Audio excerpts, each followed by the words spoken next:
The assessment of the target engagement, that is, the interaction of a drug with the protein it was designed for, is a basic requirement for the interpretation of the biological activity of any compound in drug development or in basic research projects. The main advantage of this technique is that it permits direct measurement of dose effect and dynamics of KDM1A target engagement, rather than measurements of downstream effects such as histone marks and expression.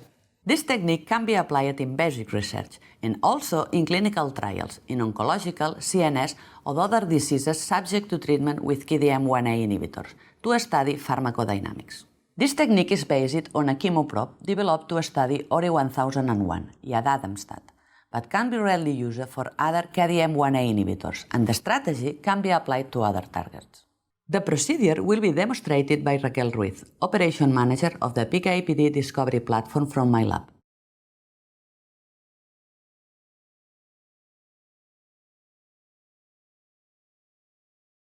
During cell treatment with ORY-1001, the compound binds to the KDM1A protein present in the nucleus.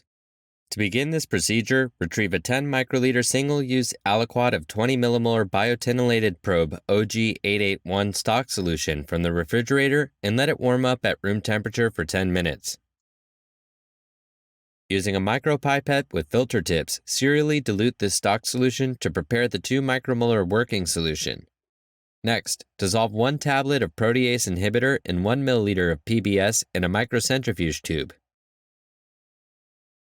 For each milliliter of the desired volume of 1x cell lysis buffer with the chemoprobe, mix 100 microliters of commercially obtained 10x cell lysis buffer, 150 microliters of the 10x protease inhibitor, 12.5 microliters of the 2 micro